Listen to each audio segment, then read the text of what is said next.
Hey, welcome to Project Recovery, a podcast about addiction. More importantly, it's about recovery. And it's brought to you by our friends at Reprieve Recovery up there in Morgan. For more information about all the cool things they do, go to reprieverc.com. And I was in Morgan last weekend. Morgan's beautiful this time of year. That's where my parents live. That's where I grew up. They say the hills are on fire. Fire? Well, just with the colors of the leaves changing. Oh, beautiful. And they've got this wonderful little corn maze up there that's nestled right It's not little. Yeah. It is huge. The Clark family, the Clark family does it.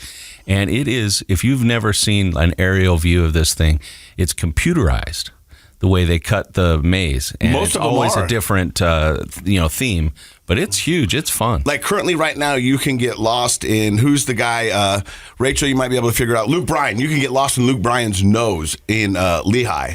In Lehigh? Because his face is cut into I don't know corn who maze. he is. Luke Bryan? Yeah. He's a country singer? That's why I don't know. Come on, shake it for me. Okay.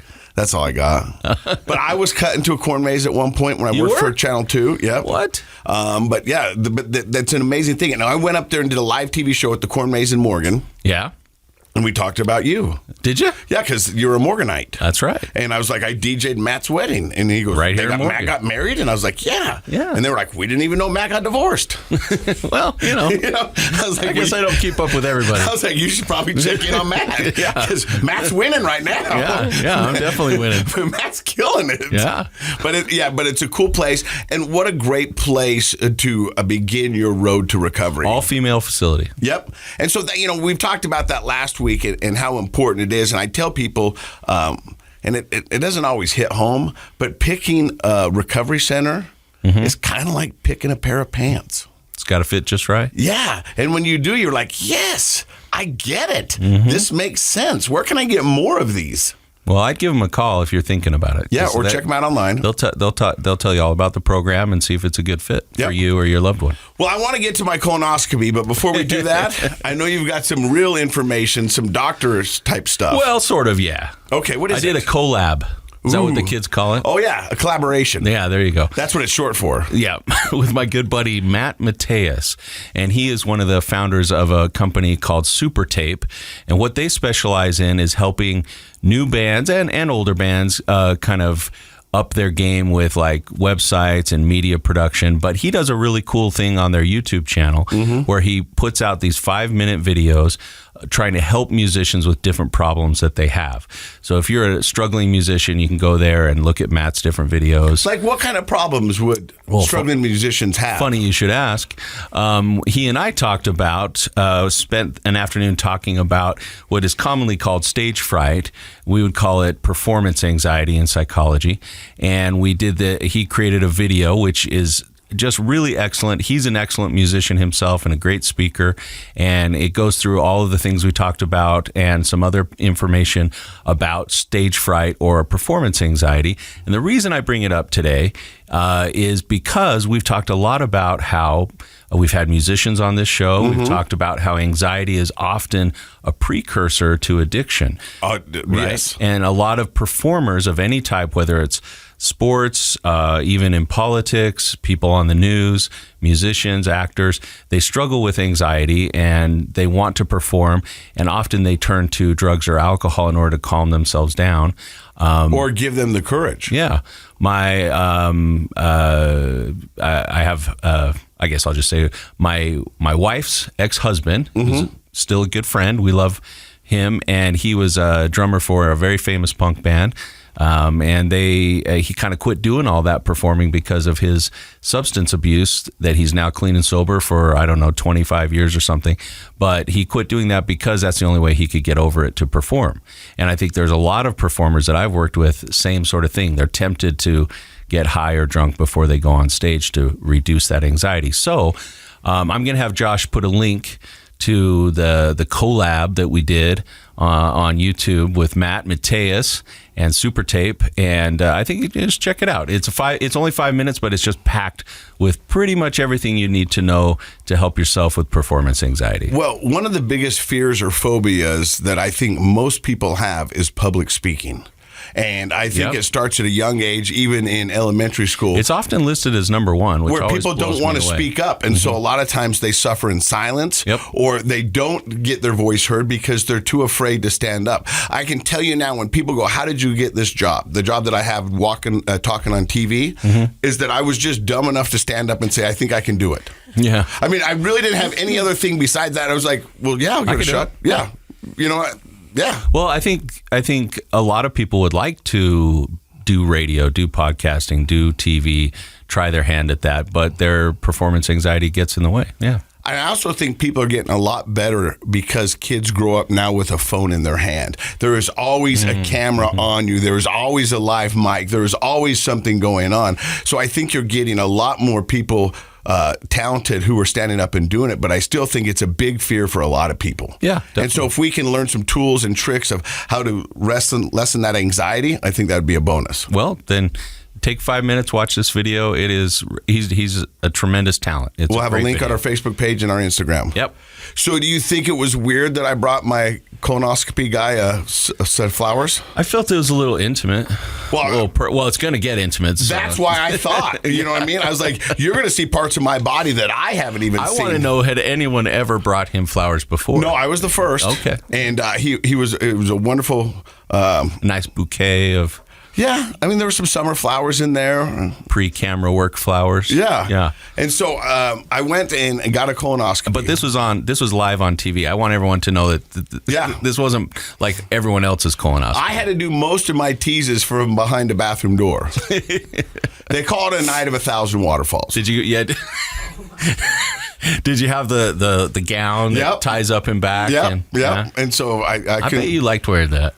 I don't mind wearing a gown. Yeah. I'm not afraid. I know. You know, it's kind of cool. Kind of freeing, if you will. Yeah. But the reason I bring this up is I'm not ashamed to say that my kids use you as a therapist. Okay.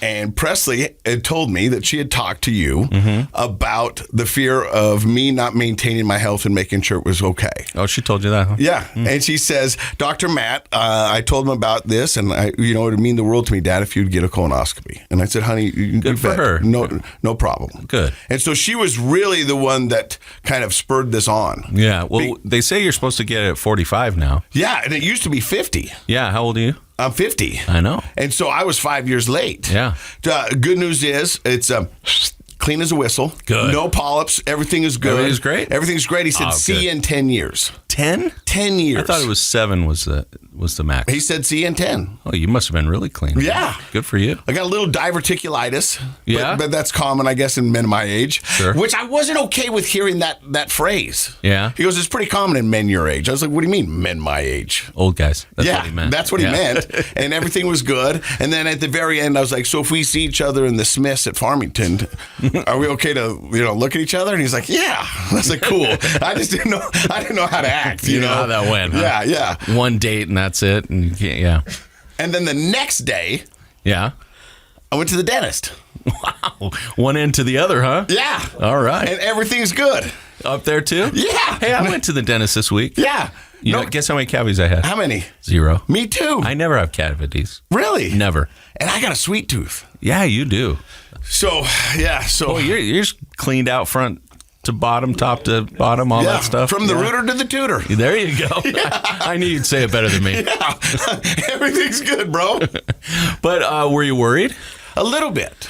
Do you think, because honestly, people who drink a lot have problems with that, have more gastrointestinal problems, and that might come out in a colonoscopy.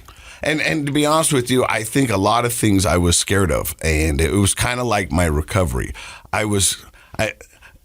And I teased Josh about this earlier, but for me in my addiction, ignorance was bliss. I was just going to bring that up. Yep. If I don't know, I'm not sick. A lot of people are like, hey, I don't want to go to the doctor because I don't want to, if I don't hear about it, then I have to worry about having a problem. So which is sort of not true. And I'm not going to say the guy's name because I don't know it, but he sat behind me at the football game last night. Uh-huh. We went to the football game. Which football game? Davis High School. Okay. And my doctor was there. Oh, yeah? Yeah. And so I went and gave him a hug. Yeah. Yeah. And that one was a little awkward. Yeah. But then everybody around me was talking about my colonoscopy. Okay. And this big burly guy behind me was like, I'll never get one. The only time they're going to look up there is when I die. And I was like, well, it might be sooner rather than later. Yeah. You know what I mean? And I go, that's exactly why I did it on TV, is because of that stigma. Yeah. Yeah, it's not cool. You know what I mean? And it's not, I mean, it's not bad, though. no, it's not bad. Yeah. But I think for some reason, and man, it's like, no. And I was like, well, I go, have you ever seen somebody die of pancreatic cancer? Oof. Or colon cancer. Maybe. Yeah. Are they close by each other? They're in the body. Okay. Yeah. That's what I'm saying. And so, wait, hold on. Yeah. Hey, Leslie, we're on the podcast. Oh, shoot. Sorry, I was trying to catch you. We were just talking about my colonoscopy. Oh. Are you glad he did it, Leslie? Yeah. Now he knows what it feels like. And we were also talking about the next day I went to the dentist. So from the rooter to the tutor, everything's good, right? Yeah. Clean bill of health. Pretty good. It is, huh? Yeah. All right. So is this important? Should I take a break and call you back, or should I just call you after the podcast? No, it can wait. I just wanted to. Are you golfing tomorrow? No. I'm not. No. No. I got to wait for the internet guy. Oh, okay. Why, did you need something? I might have to borrow your truck. Yeah. Okay. Well, I got to get to Robin. She's our guest today, and she's got an amazing Robin. story. Hi, Leslie. It's great to hear your voice. Oh, She- yours too. okay. So, Well, we're making friends all Hey, over. wait, Leslie, real quick. Will you say more Project Recovery will be back in 1 second? More Project Recovery. We'll be back in a second. Hey, welcome back to Project Recovery. I'm Casey Scott. That's Dr. Matt Woolsey. What did I say that right? Woolsey? What? That was wrong. Just Wooly.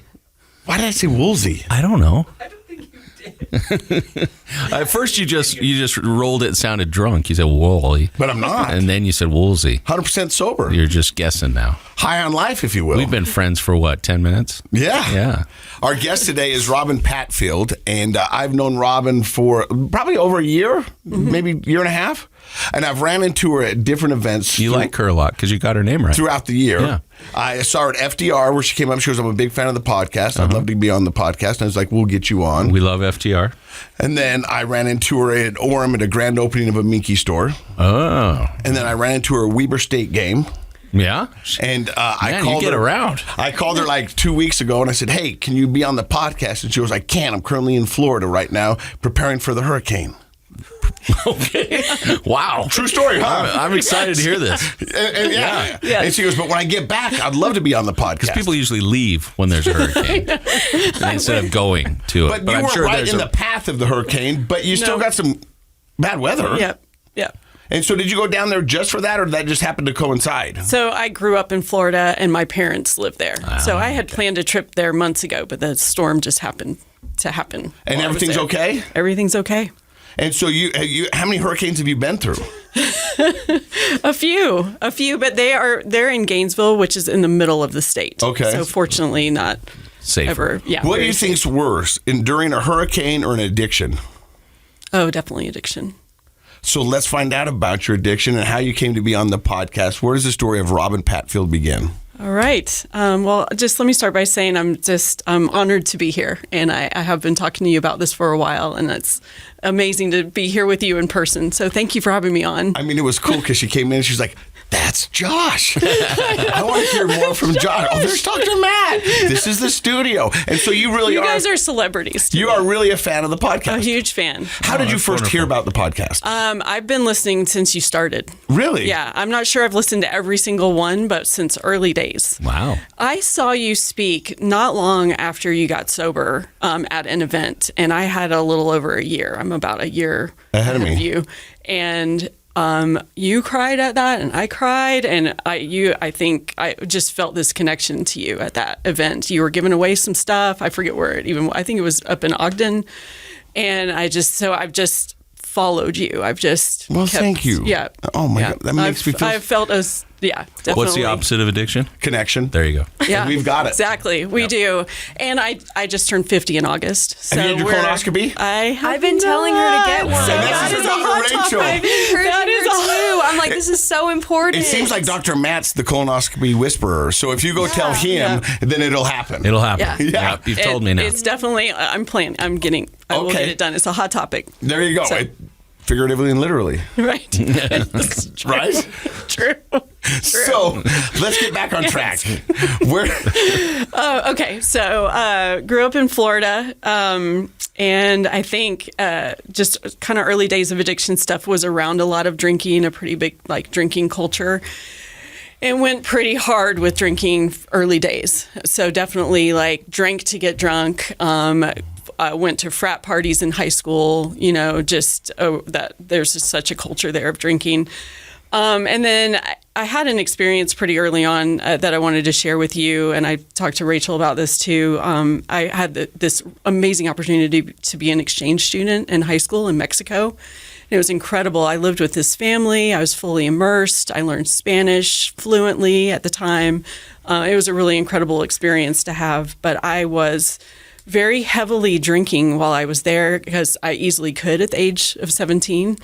And I had this experience where I was with some friends and very drunk at a party, and a guy pushed me into a room and really tried to force himself on me, and I was really drunk, and people that I knew came into the room and fortunately nothing further happened, but those friends blamed that situation on me. They blamed the drunk American. They blamed, and so I think from there, I didn't really process this until I went to treatment 7 years ago, but I think that really sent me down a road of just such low self-esteem and such issues with how I saw myself. Now, Robin, I'm not a psychologist. Dr. Matt is.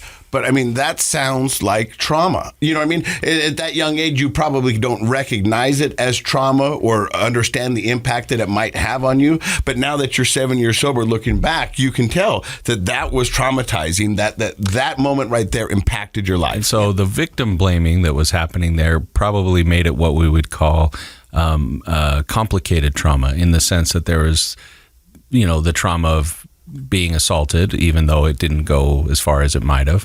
And that's scary and traumatic. And then there was the trauma of the social piece afterwards, being blamed for it, blaming the victim of the original issue. And so a lot of times people's traumas sort of stack up on each other. Even within a short few minutes, you can have one event that has several layers of trauma to it. And that complication makes it really hard for a person on their own to figure out how to manage or even to know how to feel about what happened there. And if you didn't process it until 7 years ago, then I'm guessing that trauma had that ability to sort of snowball and even act a little bit like an infection where you get emotionally sick over it. Yeah. Now, the shaming that goes along with it is horrible and not right. But I also wonder what we talk about trauma.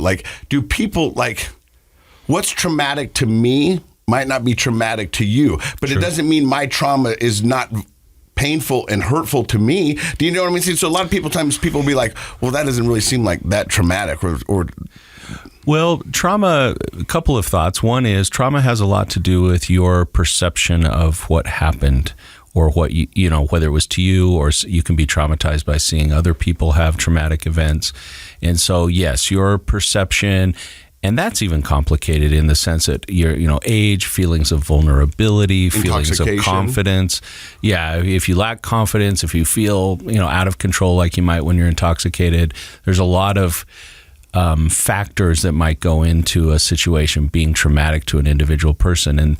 And you're right, other people might not see another person's trauma as significant, but that's not how it works. And the other thing to keep in mind is trauma isn't just psychological and emotional, it's also physical. We hold physical stress from trauma in our bodies, and that doesn't go away easily. Just because you had a good night's sleep doesn't make that tension go away. And so we're understanding more and more. Trauma has become a bigger area of research with advances in technology and neurology. Would it manifest? It manifests itself in lots of different ways. Usually, first and foremost would be psychological symptoms like depression, anxiety, withdrawal, but also physical symptoms. People often have stomach aches, headaches, backaches, lethargy, lack of motivation. And all of those things sound pretty bad. So what do we want to do as humans? We want to feel good. And so it's easy to turn to things that kind of flip that switch. So drugs, alcohol can immediately make us feel a little relief from that trauma. But the problem is, unless you really work on it, trauma doesn't go away. You might numb it out for a while, but then it comes back, right? Or hide it in a corner somewhere. Yeah. Yep. So, Robin, did you find your attitude and your outlook on life changed after that incident? Oh, for sure. Yeah. And that wanting to feel numb is a huge part of my story.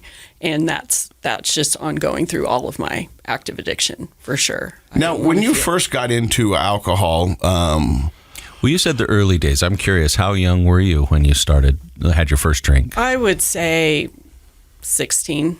Okay. Yeah. but you just got into it more out of curiosity, and it was kind of the prevalent way of life around you? That was definitely part of it, but I liked how it made me feel at the time. I definitely, I wanted to be numb, and it always kind of hyped me up too, and gave me liquid courage in a lot of situations. So a lot of alcoholics will tell you that they didn't know they had a problem until the very end. At what point did you know you had a problem? Did you have any clues or markers that were like, hey, I like this a little more than everybody else? Looking back, I can see I had a problem, and I can see all kinds of issues, but I lived in just such deep-seated denial for all that time that I didn't want to see it. And I was surrounded by people who were drinking kind of similar and a lot, so I didn't really see it. Some people have tried to intervene along the way and tell me I have a problem, but I did not want to see it. I mean, all the way to, and we can talk about this, but to being blacked out in the emergency room and telling the nurses there I didn't think I had a problem. It's interesting she brings that up, because I had people come up to me who kind of try to intervene or talk, and they'd be like, hey, I think you got a problem. I go, you've got the problem. I don't have a problem. Right. I mean, I feel fine, so you must be the problem. So this is you. You worry about you. I'll worry about me. Yeah. I appreciate that, but no, I don't have a problem. You do, and that's just the deniability of it. I mean, that is just the denial factor of it. You just be like, no, all my friends are doing this. I'm cool. The first person to make a list and kind of talk about defense mechanisms was Freud. And he called denial the queen mother of defense mechanisms, because it is so powerful. It is such a blinder to problems in our lives. If you're deep-seated, like you said, in denial, which maybe we've all been at times over different things, you really can't see that. It really isn't on your radar, because your brain and your mind is sort of blocking that out as an issue. And it's often there to guard something like, this is what makes me feel better. So if I admit I have a problem with it, then I have to give it up. And so denial acts as sort of a blockade to that knowledge in your mind, allowing you to continue to do something that's so self-destructive. So when you come back from Mexico, what does your life look like?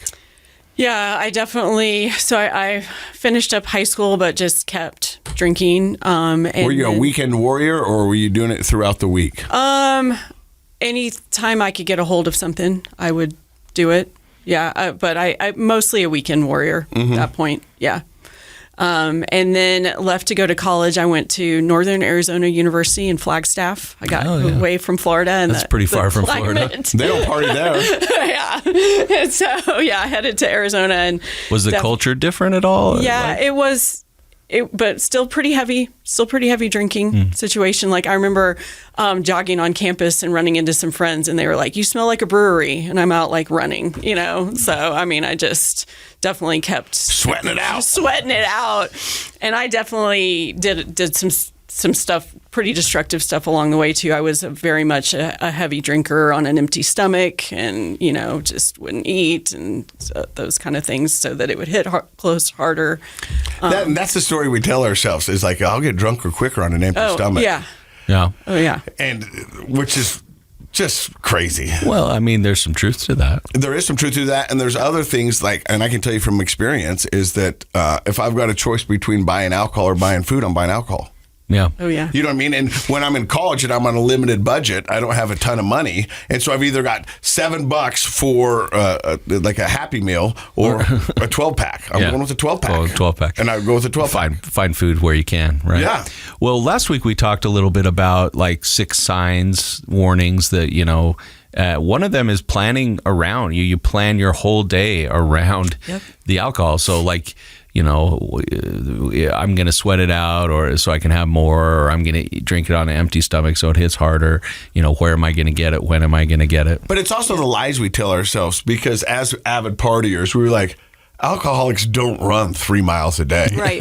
They're like, alcoholics don't go to the gym. And I'm going to let you know a little secret. Yeah, they do. Yeah, they do. But that's what we tell ourselves. They were like, hey, well, that's part of that denial blockade. It helps. The more things like that you can stack up in your mind, the more you can be in denial of your problem. So how does your college years go?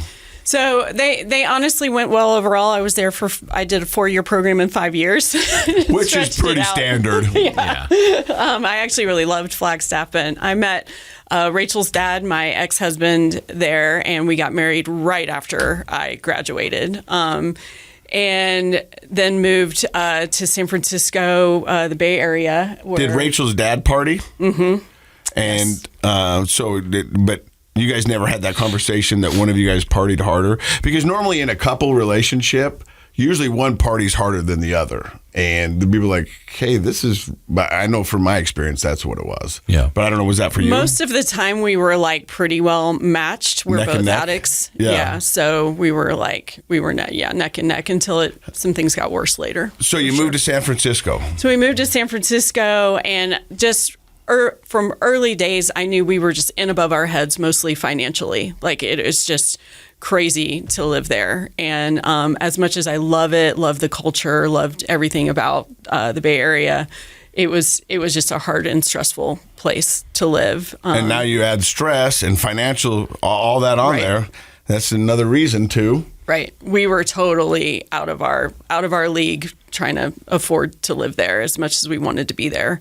And then we had Rachel in 2002, and just an amazing thing to have her. Very grateful for her. And then a little bit later, opioids came into my life, and that's a huge part of my story. So, may we ask how they got introduced to you? Was it through a medical procedure? Started with a doctor. So I had all like office jobs, but really hadn't taken care of my back and like ergonomics and and I would do really detailed work. And so everything would lock up on my back, and I had a hurt back. And so I went to see a doctor, as was a long time ago. And it was in those early days of them literally giving me samples, throwing prescriptions at me, being like paid to give prescriptions. And so I just so quickly got addicted. Yeah. Do you remember the first time you took one? Yeah. And do you remember what it felt like? I thought it fixed my whole life. I thought I had found the miracle. Everything was better. And so that addiction took hold pretty quick. So quick. Like, give me a time frame. So how many years ago? Well, I mean, like, was it weeks, months? Oh, I would literally, looking back, I would say weeks. It took a hold of me. And I tried, and I know you've talked about this some, I tried every which way along the way to try different things, and then mixing alcohol in there was, of course, just an absolute disaster. That's a deadly cocktail. And it got just worse and worse along the way. And I would try to stop one thing and not do another. And I got so desperate around these opioids. And the doctor finally cut me off, and I went doctor shopping. I started ordering stuff online. I stole things out of people's medicine cabinets. I mean, I was absolutely desperate to keep from getting sick and having to go off of them. And I just never really made the connection that I needed help until it got really bad later. The podcast took a turn here because you can tell now your mannerisms, your attitude is a little shaky because this really hurts to talk about. Yeah. Was this the darkest time? No, right before when I hit my true rock bottom in 2017, before I went to jail and treatment, was my So you're darkest. stealing from people. Yeah. You're doctor shopping. You're buying stuff online, not knowing where it's coming from. Yep. And at that point, do you think to yourself, I've got a problem, or my only problem is I can't get it? Right. That was how desperate I was, and still in that deep denial that we've talked about. Like, I just kept thinking I could fix it and get better and fix it on my own. What I'm assuming, I'll make an assumption here, which is a little dangerous, that prior to this, you were the type of person that would say, oh, I'd never steal anything. Oh my gosh, yes. Yeah. Yes. So either in retrospect or maybe just reflecting on that time, what kind of effect do you think that part of it had? Yes, you're addicted and you're seeking pills everywhere that you can get them, but the stealing part, like, what do you think? How did that affect you? Oh, it was just horrible. But I was so desperate, I just pushed past it. But I remember vividly that I had a feeling right in the center of my chest when all of this stuff was happening, and it was just this like gut wrenching, not but like I don't know. I just remember it that I knew everything was so wrong, but I just was so desperate and out of control with it all that I just kept on with this bad behavior, and I was such a liar.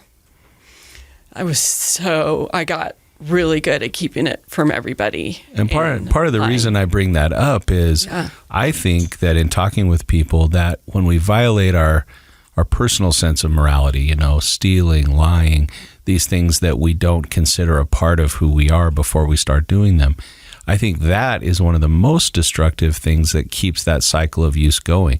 Yeah. It's another very personal, painful experience that we want to numb. Now we want to numb that out as well. And I think for most people, they never would have seen themselves doing the things they needed to do in order to keep their habit going, their addiction going. And so thank you for sharing that. I can tell that's hard to talk about. Really when you're an addict, tomorrow is the best day of the week because tomorrow never comes.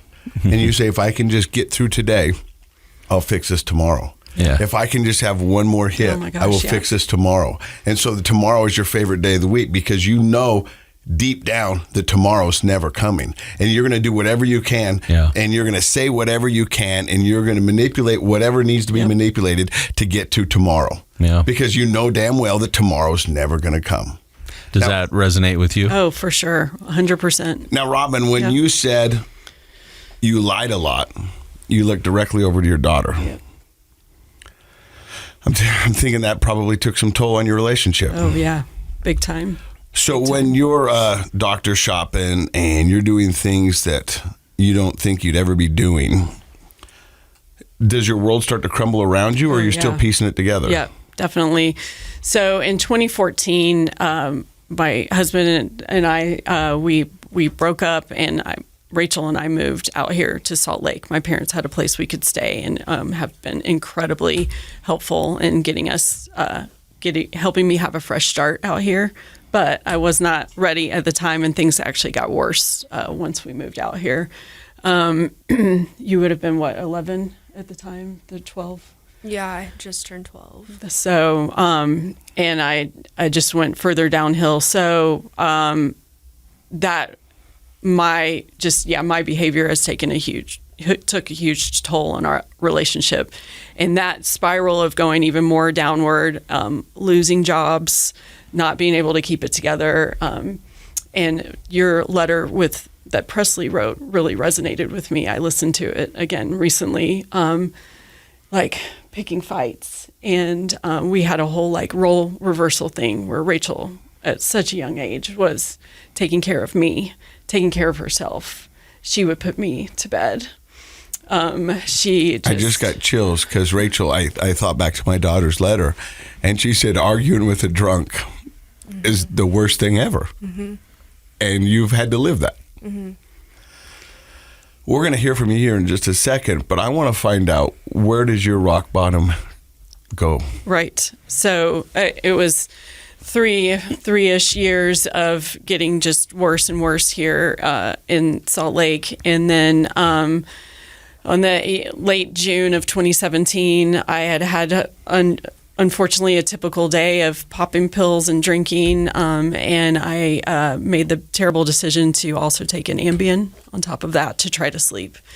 And all these things that I had stolen from people and stuff. And then, so I don't remember anything at all that happened. But I left the condo really early in the morning. Fortunately, my parents were staying in a condo on the other side, so they were there because Rachel was 14 at the time, and her dad was actually living in the homeless shelter downtown, which is part of the story.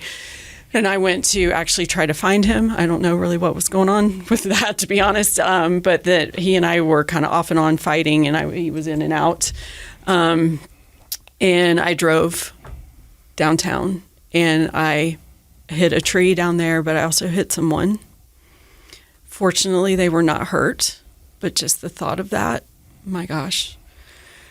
And then I was arrested and booked into Salt Lake County Jail. I had a very high blood alcohol level and spent the night in jail.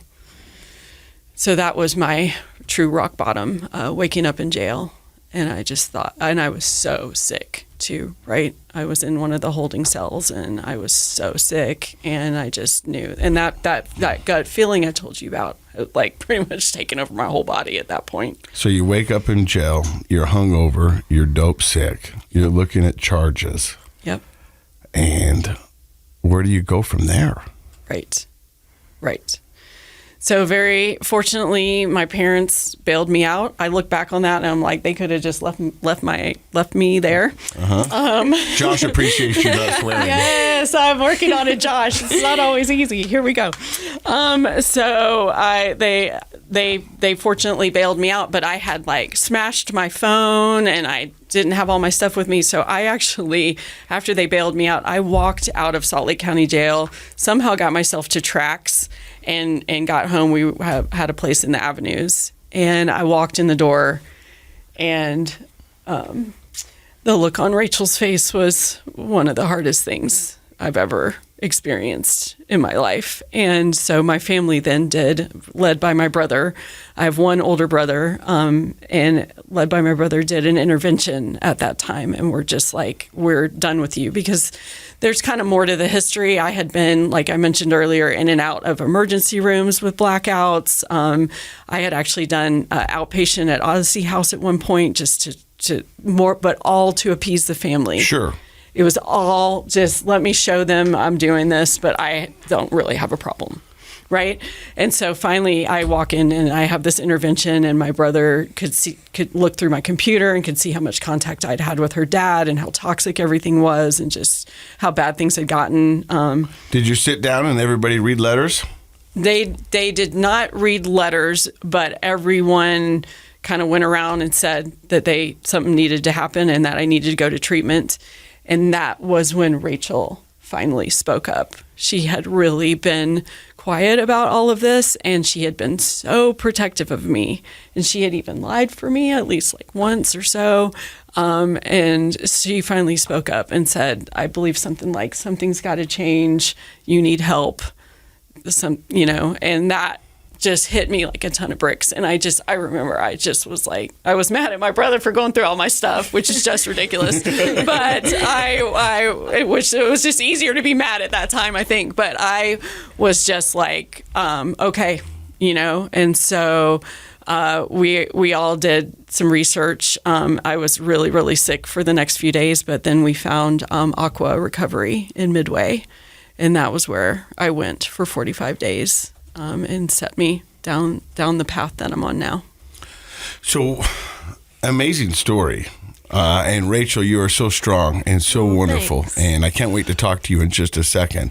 But I want to find out what clicked, what made sense, what flipped the switch for you in Aqua. Was it the intervention? Was it hearing from your daughter? Was it something that you learned, or was it all of it? I think hearing from her finally set me on the right path of like, okay, I've got to do something. Something has to change here. But the whole experience at Aqua was completely and totally life-changing. It was incredibly hard. Group therapy is hard, as you know. Oh, yeah. And I'm not very athletic. Well, I'm like a runner and stuff, but I'm not great with like sports, and they made me play softball. Yeah, sober. And sober. Yeah. And that got me out of my comfort. Sober? That's crazy. That got me out of my comfort zone more than some of the therapy and stuff. Yeah. So, but that experience and the tools they gave me there were just huge. And to be surrounded by people who understood. I thought I was so alone. I was drinking alone in my room. I was taking these pills. I was completely closing myself off from the world. I was so ashamed of everything that I did that to be in this treatment center where people understood and could relate was huge. And I also went through the thing where I'm like, I am not that bad. I just had like pills and Chardonnay. Yeah. I didn't, shoot heroin or smoke crack or meth or all that. But wow, we're all the same. We're an addict. We're an addict. Yeah. And that was huge. Now you've got 7 years of sobriety. Yeah. And you're doing wonderful things in the community. You've got a full-time job. Yep. You still running? I am. Yes. You're working out at FTR. Yeah. Yep. And so 5 years ago or 7 years ago, let's use that as the mark, when you were getting ready to enter Aqua, what did you want your life to be like? All I knew then was I needed a change. I was so physically sick that I was just kind of like, let's go. I don't know. But I just knew something had to change. But I do remember after I started to physically feel a little better, because I didn't do a nice detox at all. I literally like detoxed in jail and then at home, which is so crazy, right? Not recommended. Potentially deadly. Potentially deadly. Yeah, it was really scary. So I was pretty sick at Aqua, but once I started feeling better, I really had this moment of, I have got to be a sponge right now, and I have got to take all of this in, and I did not want to be a repeat treatment person. And and for those who it works, cool. Yeah. Yeah, right. but that was the same thought for me. I was like, I just want to do this once. And I'm done. going to give it everything I got. Yep. I mean, don't get me wrong. If I had to go back, I would. Knowing what I Right. know now, if I have to go back, I would. But I don't plan on going back because I don't plan on messing up. But I understand those who do have to go back. Yeah, everybody's process and journey, so to speak, is a little different. And I think it's all a matter of learning. So sometimes people need to go through that cycle several times to learn what they need to learn, to really grasp the new life of being in recovery. But for some people, you can do it the first time, which is great. Yeah, and my story has a lot of relapses and in and out of stuff before that. But Yeah, it sounds like residential. This was my first, and I plan on being only residential treatment. But your story sounds very similar to mine, where you were able to string a couple of good months together. You were able to keep people at bay because you could fake it for a while, and then every once in a while it would rear its ugly head. And when in reality is really what you were doing is faking it, Yes. Oh, totally. And I was great at being fake. My aunt tells me that I was such a chameleon. I would just change for any situation. Change my spots, change my... But could you imagine your life being as good as it is today, 7 years ago? No way. Absolutely not. Absolutely not. What's better about your life now? Oh my gosh. Honestly, everything.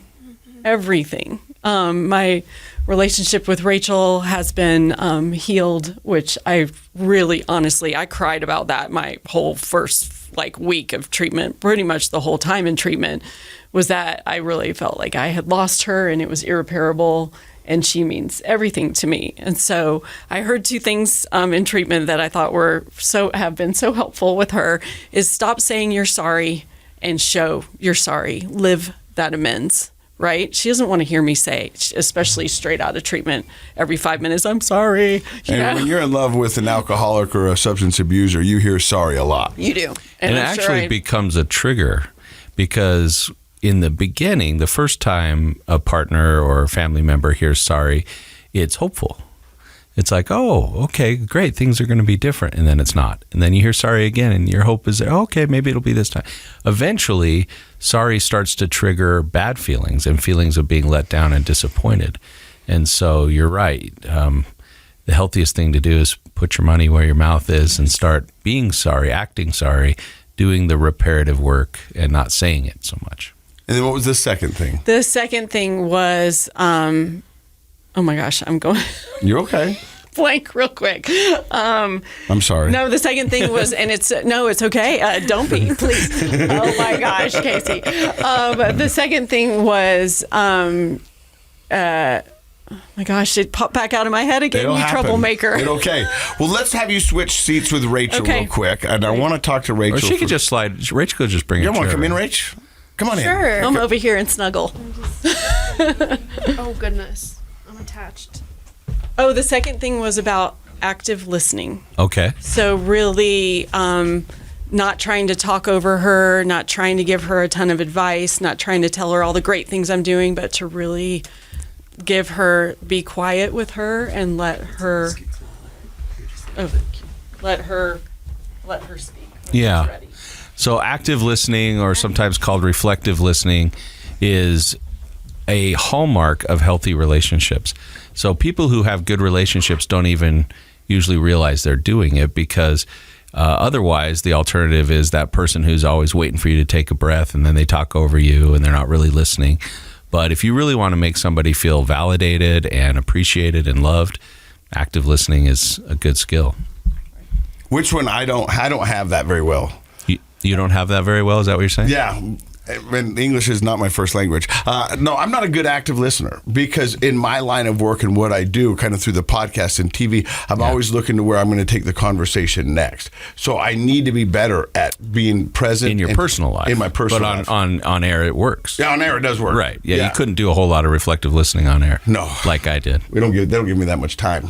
They don't really give you that much time? Welcome to the show, Rachel. Thank you. And so, Rachel, you just heard your mom's story, and I'm sure you've heard it before. Mm-hmm. But what does your mom's story mean to you?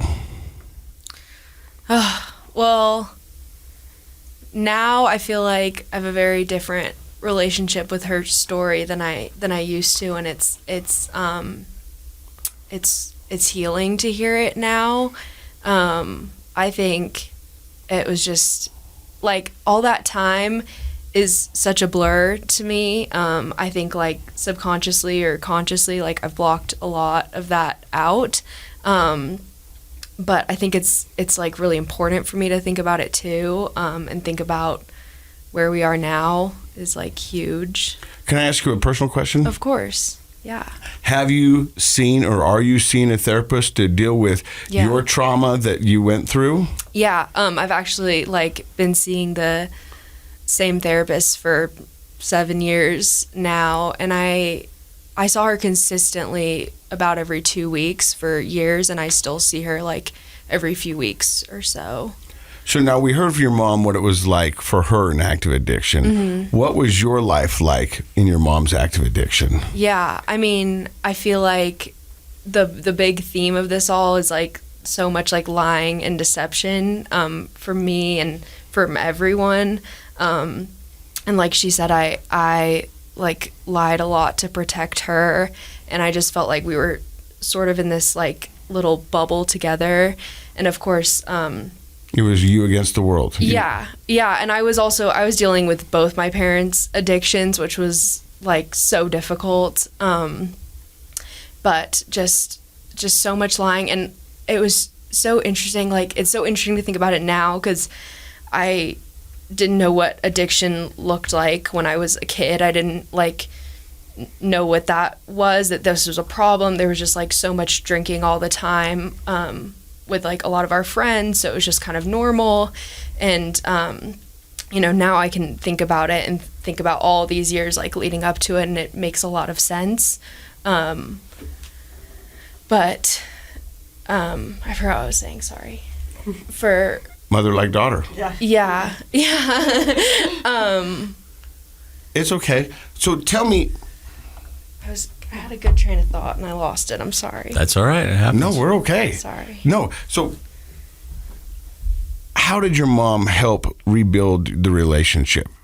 Because, I mean, I'm looking at you and I look at my own daughters and I know that I lied. I know I manipulated and I know I wasn't the parent that I should have been.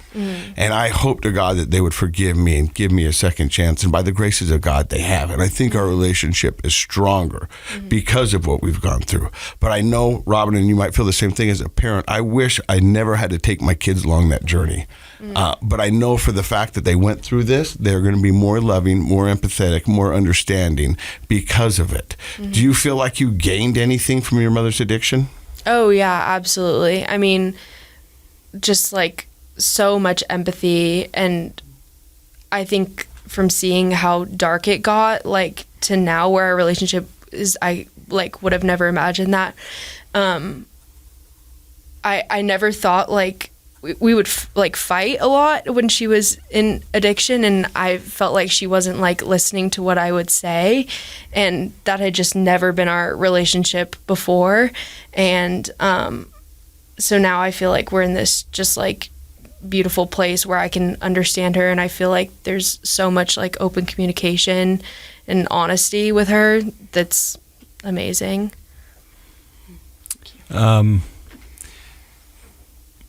Did you lose your train of thought, I think too? I lost my train of thought. It's the theme of today. It's just what we do. Hey, let's all get on board the thought train. Yeah. Being the daughter of two folks with addictions, like we've talked about, how does that, or in what way might that cause you to reflect on yourself and what you want for your future? Knowing it's sort of like if we take more of a medical analogy, like if everybody in the family passed away from cardiovascular disease, you might think twice about eating bacon. With two parents that have had serious addictions, I don't know, how does that make you think about yourself and your future and what you want for yourself? Yeah, I definitely think a lot of, like, it's so interesting how alcohol is so ingrained in our society and our now, culture. You could go buy it, right? Exactly. I just graduated college. I went out of state for college, and I'm navigating my own relationship with alcohol. I don't really drink often at all. I drink like maybe, I don't know, once a month or something, but it's definitely something I think about all the time, and I know that people's relationships with alcohol can like change over time. So I talk to my therapist about it regularly. I have a couple friends I check in with all the time about it, and just keep that communication really open, because I know how that can get. Dr. Matt will say your prefrontal cortex doesn't fully develop until about 24 or 25. That's right. And that's when he recommends those, if you want to drink, that... It would be best if you could not drink before then, just because we know that drugs and alcohol interrupt that process of brain development. But I understand what Dr. Matt is saying, because I've got 3 kids, and their dad's an alcoholic and their mom's not. And I'd be naive to think that one of my kids will not party, or at least try. You know what I mean? And it scares the hell out of me. Well, the reason we think about it in those terms is there's it's genetics. There's heritability risk, yeah. And so, if you have parents with depression, you're at higher risk for becoming depressed. Or if you have parents with, cardiovascular disease, you're at higher risk for that because of what we inherit. And we know that's also the case with addiction. And so it's really, I think, talking about, Casey's question earlier, what's something that you got out of this that was positive, I think sounds like another one is that reason to be reflective on what you do. And it sounds like you talk to your therapist about it, you're open with your mom about it, you talk with your friends about it, and you're making informed decisions for yourself instead of kind of going into young adult life ignoring the fact that you might be at higher risk for addictions. So I think that's smart, and maybe a positive to take away from some of the traumatic experiences of growing up in an addicted home.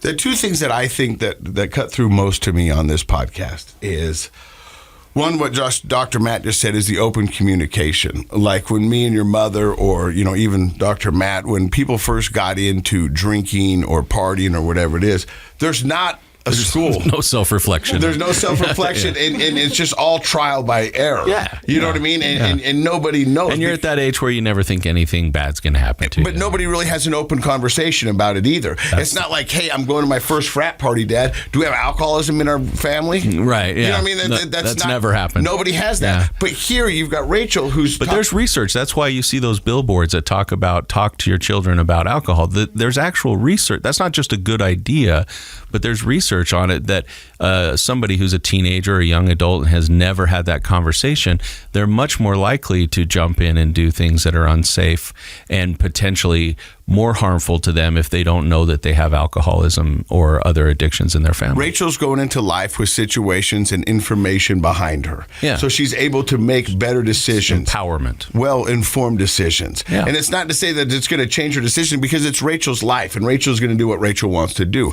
But she's now got the information. I'm acting like I know. But, you know what I mean? It's like, Robin's like, please There don't might talk have to been a little projection on Casey's part there. Yeah. Just a little. Robin's like, please don't talk to my child like that. No, I love it. But she does know. Yeah. And the other thing that really cut through on the podcast was when Robin said that Rachel spoke up for the first time. And that's what cut through. And when I think back of my daughter's letter, and I learned a lot in recovery. I learned a lot of the 45 days I was there. But I'll tell you right now that once again, that letter has given me gift after gift after gift. That was the first time that it really ever hit home. Yeah. That's what my addiction looked like to the ones I loved the most. What do you think about that, Robin? How did that affect you, having her speak up? Yeah, I mean, that was definitely, it was life-changing, for sure. That was a huge one. And like I said, while I was in treatment, I just cried for all day, every day. They called me Hot Mess in treatment, and I earned that nickname. But just thinking that this relationship I couldn't repair it. And fortunately, there were a couple of younger guys there with me in treatment who kept talking to me about it. That you can try, you can do this. We know she loves you, and really encouraged me. And so when I first got out of treatment, I could barely face her. I was so ashamed of my behavior. So it took a little while before I could really face Rachel and really start to do the work. But I can't, like she mentioned, it's just incredible looking back where we are now. It means the world to me, this relationship. I would call both of those experiences, the letter from Presley and you kind of being honest with your mom and talking to her that way, they're emotionally sobering experiences, right? So we talk about sobriety really in the context of a substance typically, but emotionally, you've talked today a lot about being in denial, and every addict is in denial, and that's an emotional and a cognitive place that we're at, and it's those sorts of experiences that flip the switch and sober us up emotionally, I think, so that we can get sober from our substance abuse. And so I think that those are both beautiful examples of how connection with the people that mean the most to us in life can be the most sobering experiences. I love it. So the opposite of addiction isn't abstinence, it's connection. And we're so glad that we were able to connect with you guys both today. Rachel, Robin, your story's amazing. I think it's going to help so many people out there. I'm glad we finally got to make this happen. Thank you for your support over the years in the podcast and in everything that I do. It does mean the world to me. And I'm glad you got something from my daughter's letter. And Rachel, I am so happy that I got to meet you. Thank you very much. And thank you for stopping by and listening to another episode of Project Recovery. In case you forgot, Project Recovery is what? It's a KSL podcast. Clean as a whistle, they said. Top to bottom. Rooter to the tutor.